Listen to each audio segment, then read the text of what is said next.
कोई भी दुनिया की ऐसी वस्तु जिसको आप आंखों से देख सकते हैं वो अजर अमर अविनाशी नहीं है। यहाँ तक यह आपका शरीर, ये भी अमर नहीं है। और जिस किसी ने आज तक इतिहास में शरीर से अमर होने की कोशिश की है, हर व्यक्ति हारा है। चाहे वो तारकासुर हो, चाहे वो रावण हो, चाहे वो कंस हो, चाहे वो हिरण्याक्ष हो, चाहे वो हिरण्यकश्यप हो, चाहे वो कुंभकर्ण हो। हमारे पास एक बहुत बड़ी लिस्ट है ऐसे नामों की जिन लोगों ने ये सोचा कि वो शरीर से अमर हो जाएं और कभी मरे नहीं।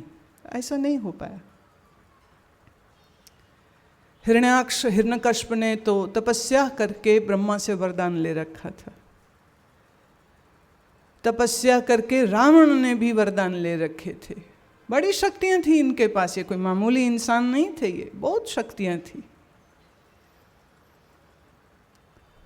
लेकिन उन सब शक्तियों के अभिमान में आकर के वो ये सोचने लगे कि मैं मरूं नहीं। मैं उदाहरण देती हूँ, I will give an example. For example, Hiranyakashyap ने जब ये मांगा ब्रह्मा से कि मैं अमर हो जाऊं, तो ब्रह्मा ने कहा हमारी इस सृष्टि में कोई अमर नहीं है। और तो और खुद ब्रह्मा की उम्र होती है, एक समय बाद ब्रह्मा भी मरता है और फिर नया ब्रह्मा उत्पन्न होता है।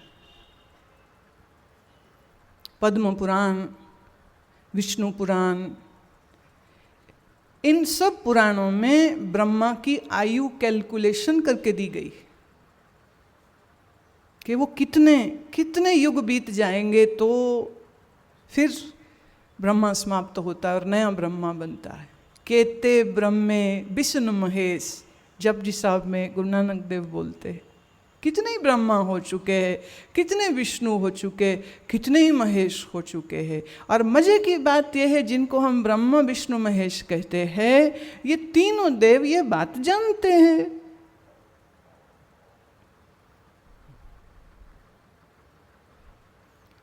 ब्रह्मा विष्णु महेश शक्तियां हैं। अब आप लोग जैसा टेलीविजन सीरियल में देखते हो, ब्रह्मा तो वैसा नहीं है।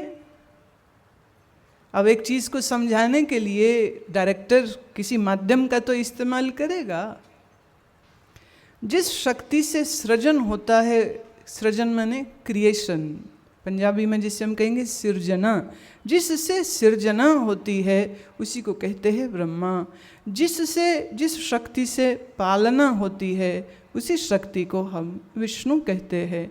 और जिस शक्ति से बनी हुई वस्तु मिटती है उसी को महेश कहा जाता है। आप देखिए, दुनिया में हर वस्तु की उत्पत्ति है, हर वस्तु की स्थिति है और हर वस्तु का नाश होता है। हमारी इस धरती का एक उत्पत्ति का समय है, कई अरब साल पहले ये धरती हुई है और फिर कुछ समय तक चलती रहेगी। अगर कुछ एक पागल राजनेताओं ने न्यूक्लियर बम फोड़ करके ये दुनिया जल्दी तबाह ना कर दी, अगर तबाह होना ऐसा निश्चित है तो वैसा ही होवेगा, और नहीं होना होगा तो ऐसा सोचने वाले मर खप जाएंगे। दुनिया चलती रहेगी जब तक ये चलनी चाहिए।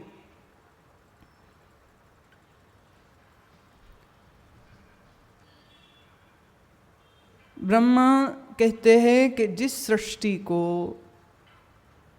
मेरे द्वारा बनता हुआ तुम देखते हो हिरण्यकश्यप, उस सृष्टि में ऐसा नियम ही नहीं है कि जो पैदा हो वो मरे नहीं। और स्वयं मेरी भी एक आयु होती है। आयु जब मेरी समाप्त होती है तो मैं लीन हो जाता हूँ और फिर समय बाद पुनः मेरी फिर ये जो फुरना है, जिसको विचार हम कह सकते हैं, ये फिर विचार उठता है और विचार से फिर सृष्टि का बनना शुरू हो जाता है। यूँ समझिए, सृष्टि बनती है, टिकती है, लीन होती है। अगर मैं साइंस की जुबान से इसको बोलूं तो हम कहेंगे the universe was once unmanifested, then it became manifested and once again it will become unmanifested. Manifested मतलब प्रकट हुई, दिख रही है। आप अपने आप को ही देख लो। आप जिस महीने जिस साल पैदा हुए थे उसके पहले तुम कहाँ थे?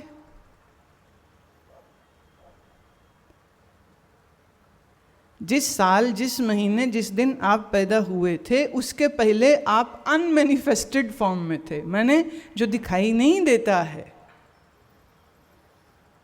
फिर पिता और माता के खाए हुए अन्न से और पिता और माता के आपसी मिलाप पर पिता का वीर्य माँ के अंडे से मिलता है तो बच्चे का गर्भाधान हुआ और फिर ये भ्रूण धीरे धीरे बड़ा होता है और बालक बन जाता है या बालिका बन जाती है। फिर समय पाकर 7 महीने, 8 महीने, 9 महीने, कोई कोई 10 महीने में बच्चा माँ के गर्भ से बाहर आता है और फिर उसका 1 दिन का बच्चा अब 2 दिन का है, अब 3 दिन का है, अब 1 साल का है, अब इसका हैप्पी बर्थडे आ गया है और घर वाले बड़े खुश होते हैं, अब हमारा बच्चा 10 साल का हो गया, अब हमारी लड़की 18 साल की हो गई है, खूब सेलिब्रेट किया जाता है। फिर ये शरीर जो है जवान होता है, फिर ये मध्य आयु में आ जाता है, फिर आ जाता है बुढ़ापा, फिर थोड़ी हड्डियाँ भी ढीली पड़ जाती है, नज़र भी कमज़ोर हो जाती है, कान पूरा सुनते नहीं, आँख पूरी देखती नहीं, खाया पिया हजम होता नहीं, जो खा ले तो शरीर से बाहर निकलता नहीं, बड़ी परेशानी है। पर जीने की जो अभिलाषा है, शरीर से जो मोह है, वो उसको जिलाए रखता है तो गोली खा के जीता है। और शरीर में कुछ तकलीफ हो गई तो उसका इलाज करता है जब तक कि वो फाइनल डी डे नहीं आ जाता। डी डे माने the day of death, the day of death. मज़े की बात है, बड़ी मज़े की बात है। आप शायद तकलीफ़ में आ जाएं अगर मैं ये बात आपसे पूछूं, पर पूछना तो बनता है। आज यहाँ आपके इस शहर में आखिरी सत्संग है तो जाने से पहले जो बुढ़ा होता है ना अपनी जायदाद दे जाता है, पहले नहीं देता है। जब जाने वाला होता है ना कहते अच्छा अब लिखवा लो जहाँ लिखवाना, अब तो जाने वाला हूँ। तो मेरा भी यहाँ से चलाना होने वाला है। पंजाबी में बोलते हैं ना मर जाएंगे तो चलाना कर गए। मैंने जब पहली बार सुना मैंने कहा चले गए, कहाँ चले गए? बोले मर गए। तो मैंने फिर ऐसे ही बोलो ना मर गए, चलाना मतलब क्या हुआ, कहाँ चले गए? गोली चली थी कोई जो चल गए है? तो चले जाना है तो जाने से पहले ये बात थोड़ी सी खुलासे से कर देनी चाहिए। आपका हैप्पी बर्थडे कब है आप जानते हैं? सही। आपका हैप्पी डेथ डे कब होगा आप जानते हैं? देखिए मैंने हैप्पी डेथ डे बोला,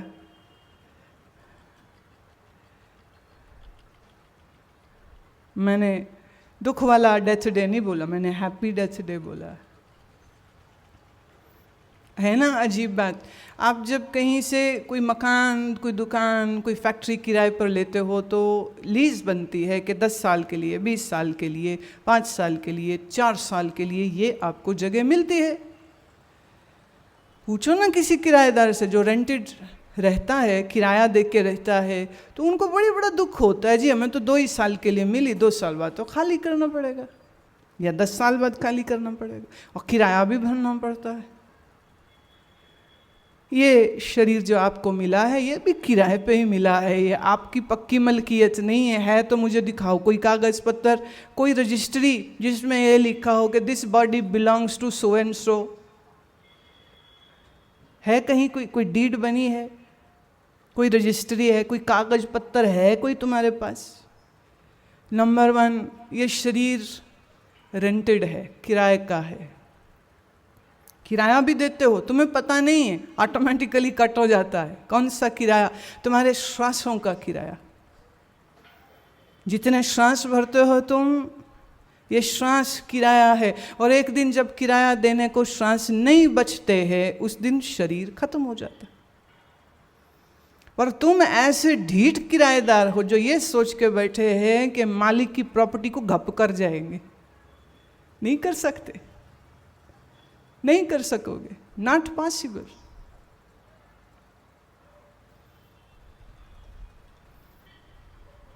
क्या आपको नहीं लगता आपको पूछना चाहिए किसी समझदार व्यक्ति से, आपको जानकारी लेनी चाहिए कि आपके शरीर का आयुष क्या है? What is the age limit of you? What is the expiry date of this body? खाने का सामान अगर एक्सपायरी डेट पर लीजिए और वो खाइए तो आप बीमार हो जाते हैं। एक्सपायरी डेट की दवाई तुम फेंक देते हो, खाते नहीं हो। जब तक एक्सपायरी डेट नहीं होती तब तक चीज़ को इस्तेमाल किया जाता है। ऐसे ही जिस दिन, और अंग्रेजी भाषा में कोई मर जाए तो ये कहा जाता है so and so has expired. एक तो ये है ना कि so and so is dead, पर कई दफ़े ये कहते so and so is expired, expiry date निकल गई, गया।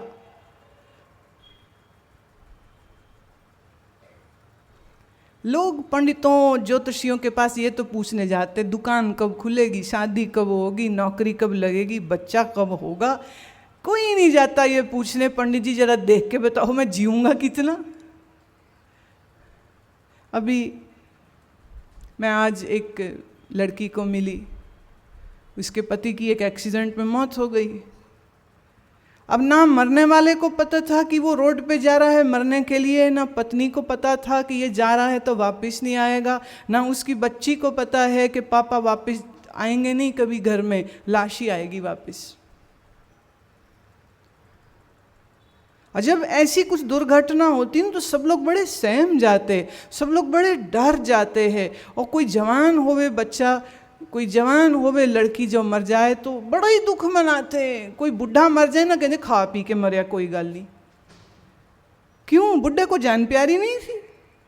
कई दफ़े बुढ़े को जवान से ज़्यादा जान प्यारी होती। मेहनत करके इतना उसने किला बनाया है और जब भोगने की बारी आई तो मर जाए, उसको ज़्यादा दुख होता। पर कोई जवान मर जाए, कोई बच्चा मर जाए तो समाज में बड़ा शोक इस बात पर करते हैं, बहुत दुख मनाया जाता है कि अरे उसने तो कुछ देखा ही नहीं था, अभी तो बहुत छोटा था, चला गया, कैसे चला गया। ये भगवान ने बड़ा अन्याय किया है। मैं फिर कह दूं एक बार, परमात्मा ऐसा ना अन्याय करते हैं, ना उनकी कोई करने की मर्जी है। अगर तुमको इस बात पे भरोसा ना आए तो सुखमनी साहब की ये पंक्तियों को सुनो। न किछ जन्मे न किछ मरे, न किछ जन्मे न किछ मरे, अपने चलत आप ही करे। आवण जान एक खेल बनाया, आज्ञाकारी कीनी माया। यूं तो कोई जन्मा नहीं, यूं तो कुछ मरता नहीं, पर जो जन्मता तुम्हें दिख रहा है, जो मरता तुम्हें कोई दिख रहा है, ये तो सब माया का प्रपंच है। लेकिन मनुष्य अपनी अज्ञानतावश ये मानता है मैं जन्मा हूँ। तो जो ये ख्याल है कि मैं जन्मा हूँ, तो ये भी ख्याल होना चाहिए ना कि मैं मरूंगा कब। Isn't it? Shouldn't we get it checked?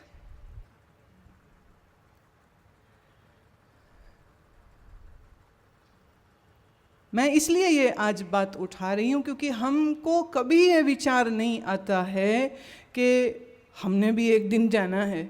जब कोई मर जाता है ना तो सब कहते चलो चलो बड़ा अफसोस होया, जाओ जाके थोड़ा सा अफसोस कराते, बड़ा दुख हुआ मर गया।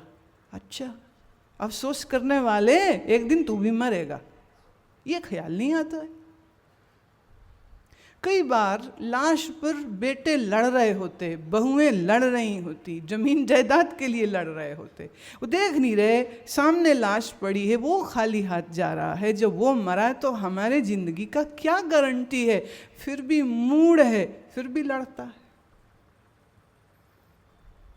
बड़ी बड़ी ये पट्टी बंधी है अविद्या की आंखों पर, देख के भी नहीं देखता।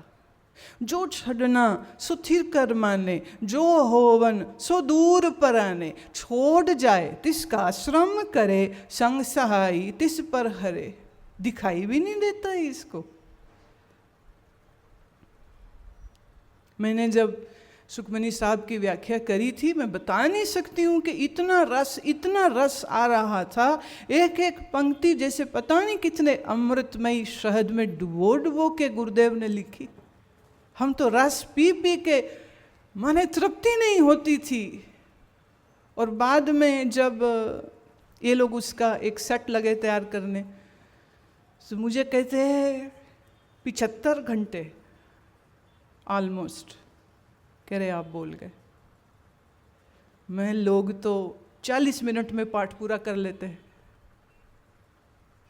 वो कहते मैं बड़ी स्पीड से करता हूँ। एक सज्जन मिले, वो कहते मैं बड़ी स्पीड से करता हूँ, मैं फिर गोल्ड मेडल मिले कोई है? इससे अच्छे तो शराबी है, शराब स्वाद ले लेके पींदे, जहर स्वाद ला ला के पींदे, अमृत वास्ते फ्रंटियर मेल छोड़ देते। कितनी स्पीड से करते हैं। ये तो रस लेने की चीज। महात्मा बुद्ध कहा करते थे कि समंदर को कहीं से भी चखिए वो खारा होता है, और बुद्ध पुरुषों की वाणी को कहीं से भी सुनिए या पढ़िए वो अमृत देती है, वो शहद से भी मीठी होती, रस होता उसमें।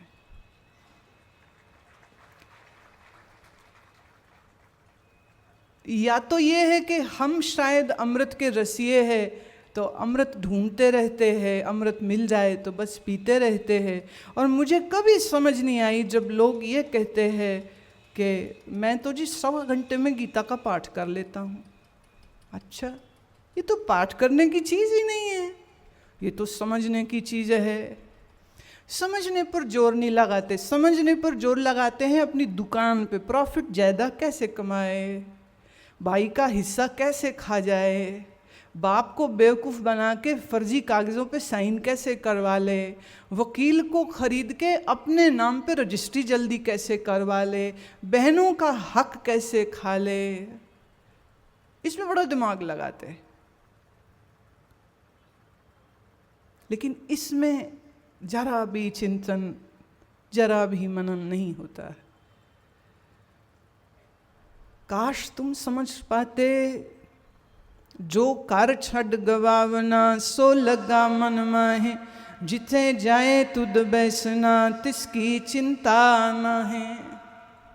ये घर पक्के नहीं है, मैं बाहर के घर की बात नहीं कर रही हूँ, मैं शरीर रूपी घर की बात कर रही हूँ। ये घर पक्का नहीं है, कच्चा है, बहुत कच्चा है। अगर तुम्हें विश्वास ना हो तो एक छोटा सा प्रयोग कर लेना। 1 चम्मच नमक अपने ऐसे बाँह पे रख के ना ऊपर से पट्टी बांध देना, 1 हफ्ता खोलना ना, सारा कुछ गल के थल्ले डिग गया होएगा। नमक गला देता है।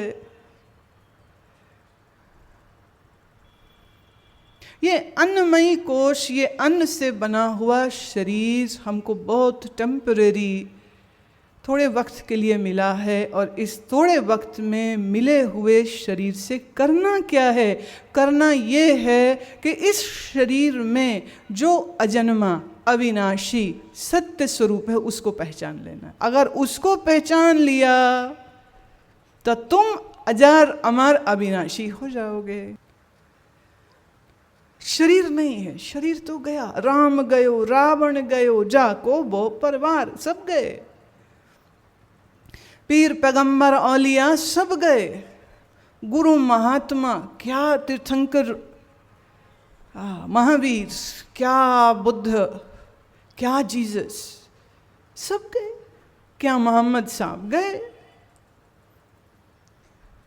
क्या कबीर साहब गए, कौन है?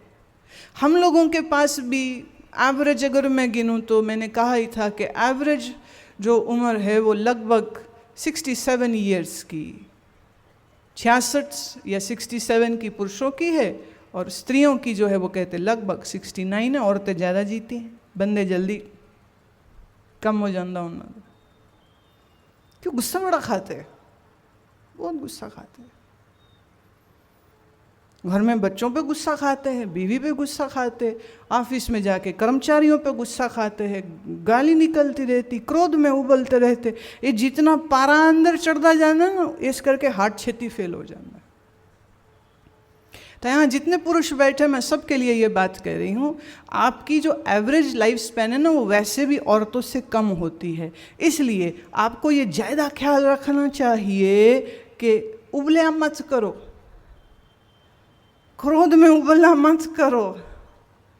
कितना ही नुकसान हो जाए तो आपने ना सीने पे हाथ रख के दिल पे कहा करो, ना गुस्सा नहीं खा, कुछ हो जाए, कुछ हो जाए, गुस्सा नहीं खाना। गुस्से का जहर मुझे ही मारेगा, ये संसार इतना सुंदर है, इस सुंदर संसार में मैं अच्छे से जी पाऊँ, इतने सुंदर रंग हैं इनको देख पाऊँ, इतने सुंदर शब्द नाद चलते हैं मैं उन्हें सुन पाऊँ, कितनी खूबसूरत सुगंधियाँ हैं मैं उन्हें सूंघ पाऊँ। सच तो ये है, रोज सूर्य चढ़ता है तो तेरे लिए चढ़ता है। तुमने कभी नहीं देखा ऐसे, तो सूरज आ गया चला गया ना।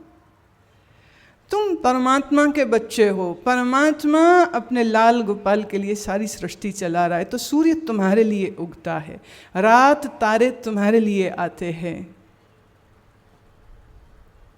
सच तो यह है, अमावस्या भी तुम्हारे लिए ही होती। अमावस्या का बड़ा मजा है। आज मौनी अमावस्या है, आज मौनी अमावस्या है। बड़ा देखिए क्या, सोमावती अमावस्या। सोम किसको कहते हैं? चंद्रमा को। तो सोमावती अमावस्या बड़ा विरोधी शब्द है। सोम माने चंद्रमा, अमावस्या काली रात को कहते हैं। तो इस दिन को, इस रात को ऐसा क्यों बोलते हैं? बोले इसलिए कि जब बाहर घोर अंधेरा छाया हुआ हो तब तू ध्यान का चंद्रमा अपने अंदर उदय कर ले, ज्ञान का चंद्रमा अपने अंदर उदय कर ले। बाहर कितना भी अंधेरा हो, सच तो यह है कि अंधेरे की बैकग्राउंड पे ही चंद्रमा सुंदर लगता है। कल से जब प्रतिपदा चलेगी, द्वितीया तृतीया, दिन बदलते जाएंगे और फिर तुम देखो कैसे चांद बढ़ता बढ़ता बढ़ता बढ़ता और 15 दिन में फिर तैयार हो जाती पूर्णमासी। तो अमावस्या की घोर काली रात भी इसलिए है कि इस रात्रि के अंधकार में तुम अपने अंदर ज्ञान रूपी चंद्रमा का, समाधि रूपी चंद्रमा का उदय कर सको। बहुत दुनिया हरिद्वार जाती है, स्नान करती है, दान पुण्य करती है आज के दिन के लिए, वो भी अच्छी बात है। फिर मैं ये समझती हूँ कि जो मन में अंधकार रहा, मन में ज्ञान नहीं आया, तो बाहर किया गया स्नान तुमको पुण्य तो दे सकता है। और पुण्य का फल क्या है? बस थोड़ा सुख होता है, पर सुख का लेके करोगे क्या? सुख की परछाई में दुख भी आ जाता है। Wherever you go, your face is in front, your head is in back. तुम अपना ये सिर का पिछला भाग घर थोड़ी छोड़ जाते हो, जहाँ जाओगे साथी तो लेके जाओगे इसको। सुख जहाँ जाता है उसके पीछे पीछे उसके साथ साथ दुख भी आता है। ऐसे ही जब दुख आता है तो दुख के ही पीछे सुख भी साथ ही साथ चला आता है। तो सुख और दुख तो ये वो कपड़े हैं जो हर इंसान को पहनने पड़ते हैं। आज सुख का पहना है, समझो दुख आया खड़ा, दुख आ जाए तो समझो सुख कोने पे ही है, बस अभी आया कि आया, पहुंचा कि पहुंचा। पहले एक पहुंचता है, पीछे पीछे दूसरा आता है, जुड़वा है ये तो, एक साथ चलते हैं। सुख हमेशा सुख नहीं रहेगा, कभी नहीं रहेगा। दुख हमेशा दुख नहीं रहेगा। तो इस परिवर्तन को, दुख को सुख को बदलते हुए देखना, अरे भाई इससे बढ़िया एंटरटेनमेंट तो कोई हो ही नहीं सकती, इससे बढ़िया तमाशा कोई हो ही नहीं सकता। ये तमाशा हमारी आंखों के सामने हो रहा है, पर मुश्किल ये है हम तमाशा देखते नहीं हैं, हम खुद तमाशा बन जाते हैं। लोग पैसे खर्च के सिनेमा देखने जाते हैं और सबसे बढ़िया पिक्चर कौन सी होती है? जिस पिक्चर को देख के लोग ज़्यादा रोएं वो पिक्चर बहुत अच्छी होती है। तो बड़ा ही मज़ा आया, बहुत ही बढ़िया फिल्म थी, पूरे समय रो रहा है। औरतें ही नहीं, मर्द भी रो रहे होते, पर वो सिनेमा में अंधेरा होता ना तो दिखता नहीं है, वो कोने से जल्दी से पहुंच लेता है। बड़े इमोशनल सीन्स कई दफ़े डायरेक्टर्स राइटर्स कॉन्सेप्ट बनाते हैं, लोग देख देख के रोते हैं। फिर अच्छा तुमने पैसे दिए हैं रोने के लिए, पर रोए नहीं ना तो कहते मज़ा ही नहीं आया। ऐसे ही थी बस फिल्म, रोए तो बड़ा मज़ा आता, आपके लिए वो भी एंटरटेनमेंट होती। जो सिनेमा के पर्दे पर किसी सीन को देख के रोने में भी तुम्हें एंटरटेनमेंट लगती है, तो तुम्हारी रियल जिंदगी में, असल जिंदगी में जब रोने के हालात बन जाएं, तब भी तो तुम उसमें से एंटरटेनमेंट ले सकते हो, नहीं? लेकिन उस समय पर तुम उस सिनेमा का हिस्सा खुद बन जाते हो। माने you don't remain a watcher, you yourself become part of this whole drama. है ये ड्रामा, इससे ज्यादा कुछ भी नहीं।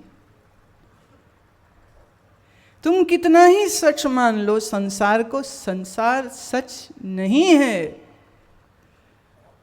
ये तो मिटने वाला, बदलने वाला, जड़, असत है।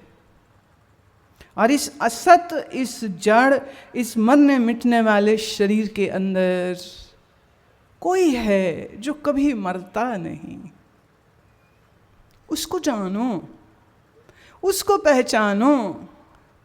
जो उसको जान लिया, जो उसको पहचान लिया, तो आपकी जिंदगी में, आपके जीवन में और आपके मरण में आसानी हो जाएगी। It will become very easy. जीने में दुख उसी को लगता है जिसने अपने अंदर आनंद नहीं पाया है। और मौत से डर उसी को लगता है जिसने ये नहीं जाना है कि वह तो स्वयं ज्योत स्वरूप है। जब मैं कहती हूँ ज्योत स्वरूप, तो उसका मतलब ये नहीं कि जैसे दिए की रोशनी होती है या मोमबत्ती पे फ्लेम जगती है, तुम वैसी ज्योति हो। कई ना बहुत संप्रदाय अजीब बेवकूफ़ बनाते। वो क्या करते हैं, एक आदमी बना देंगे, उसकी फ़ोटो बना देंगे और उसके यहाँ माथे पे एक फ्लेम, एक ज्योत दिखा देंगे और फिर उसको पॉइंटर से कहेंगे ये आत्मा है। ये आत्मा। जब ये कहा जाता है कि तुम ज्योत स्वरूप हो, तो ज्योत ये नहीं, ये जो तुम दिए में देखते हो, लैंप में देखते हो, या सिलेंडर वाले चूल्हे से जब तुम आग देखते हो। जब ये कहा जाता है तुम ज्योत स्वरूप हो, तो इसका अर्थ ये वाली ज्योति नहीं। क्यों? ये ज्योति तो बनती है, मिट जाती है। आपने दिया सिलाई, माचिस की तीली रगड़ी मसाले के ऊपर, आग निकली, मोमबत्ती को जलाया।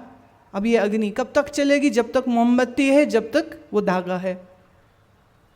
धागा खत्म हो जाए, ज्योत खत्म हो जाएगी। मोम खत्म हो जाए तो भी ज्योत खत्म हो जाएगी।